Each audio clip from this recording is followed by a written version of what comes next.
It was the golden age of dance bands, when band leaders were kings and millions of us danced our socks off.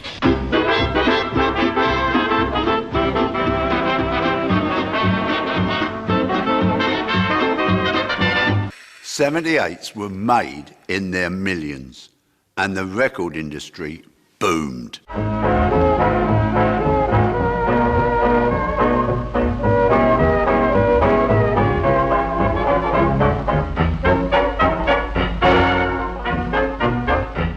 Stepping out of the shadows was the vocalist, with a new intimate style that became known as crooning. But not everybody liked it. Please, Sir John, suppress this nightly wailing. And it goes on down here.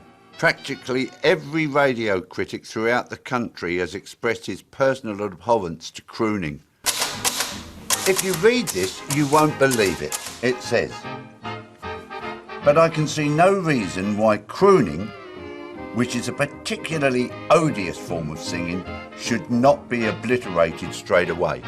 Basically, they thought that singing spoilt the tune, and they didn't want it in there. In order to eliminate this practice as far as possible, the announcer's microphone is to be removed from each dance band and only the balance microphone used. The BBC was prepared to stop at nothing.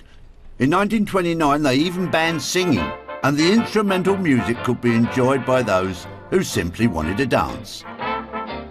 On no account will singing be allowed during the broadcast.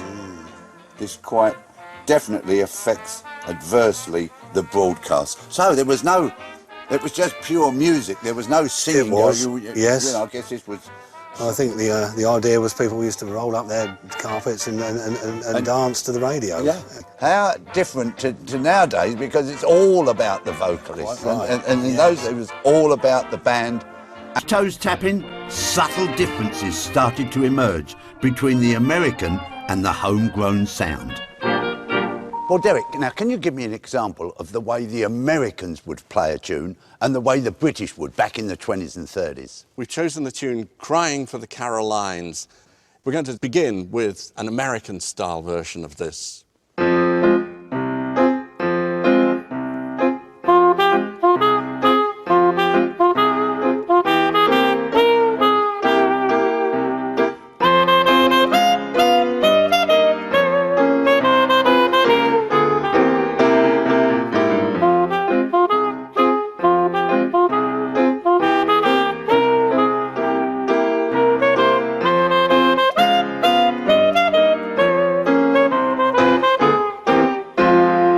Right, we're going to do a version that Ambrose might have approved of. So, is this fast enough?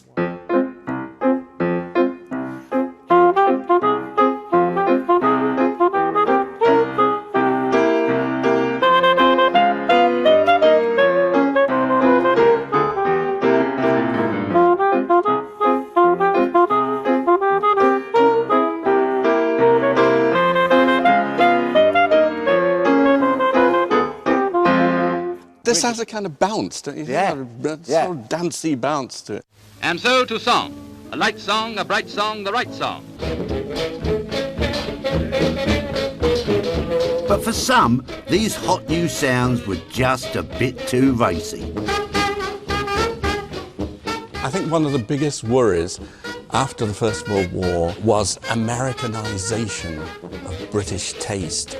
The look of American cars, the rowdiness of American music, that sober British values were being lost in this storm of vulgarity from the other side of the Atlantic.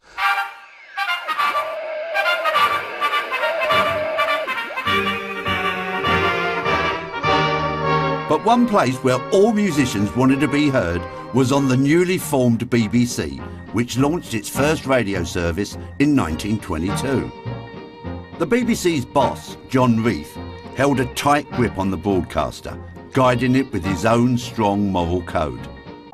But when it came to letting hot jazz loose on the airwaves, music inspired by the likes of Duke Ellington and Louis Armstrong, well, that was simply going too far. I can assure you there is no sympathy with what I again term the negroid type of music. As well as worries about crooning, there were now complaints about hot new jazz sounds from Black America. The Director General, Sir John Reith, found his in-tray filling up. I've been having one or two complaints about hot jazz and crooning. Have you not altered the policy about this in some way? National programme from London. Now you're going to hear the first performance of the new BBC Dance Orchestra, directed by Henry Hall. You are hearing the signature tune of the BBC Dance Orchestra. The tune is called It's Just a Time for Dancing. Away from the row with the BBC, the dance band industry continued to grow. The Melody Maker in 1930 estimated that there were 12,500 to 20,000 dance bands in Britain. In early 1920s London, it was the high-end restaurants and hotels like the Savoy that were among the first to cash in on the dance band explosion. Don't forget dinner at 8. As soon as you walk in, you get the feeling this is where it all went on. Where it all happened, yes, the ballroom of the Savoy. The bands? The band would be up there. It'd be the Savoy Havana Band or the Savoy Hotel Orpheans, depending on what year it was.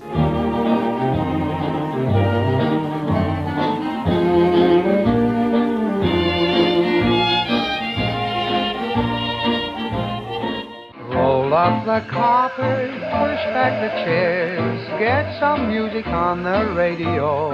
The BBC's attempt to stifle singing was short-lived, which was music to the ears of those working hard in recording studios across the land. Me and Jane in a plane, soaring up to the clouds. This is Jack Hilton Jr., the son of perhaps Britain's most successful dance band leader. At one stage, Jack Hilton was shifting 7 records a minute, and with the fortune came the fame. Now, Jack, your dad, what I can't believe is how popular they were and what megastars these band leaders become. In 1931, the Empire Ballroom, Leicester Square, offered £40,000 a week to employ the band. £40,000 a week. And that was turned down, so they offered Jack Hilton himself £10,000 a week to come in 3 nights and conduct their house band. We're in the money, come on my honey, let's send it, land it, send it rolling along. Jack was a clever businessman as well as a brilliant showman, and when this Lancashire lad had money, he knew what to do with it. He earned plenty of money, but he spent plenty of money as well. You know, he enjoyed himself. Oh, yeah. But he said to me, I may not leave you much, but you really will enjoy getting rid of it with me.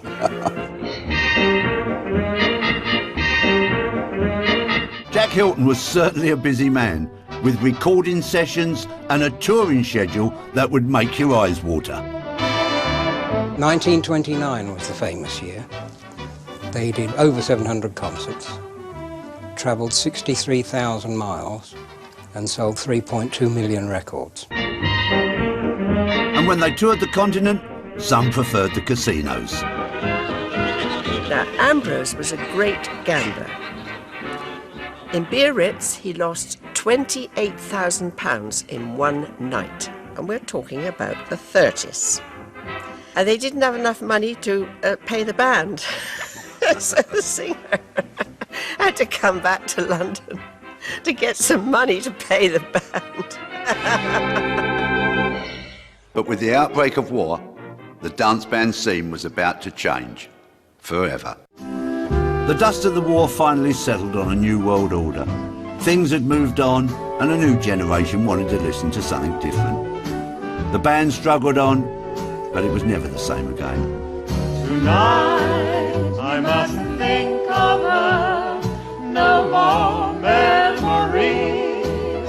Swing out, tonight I must forget, music, maestro, please. If you think modern pop music began in the 50s, well, think again. It came from the 20s and the 30s.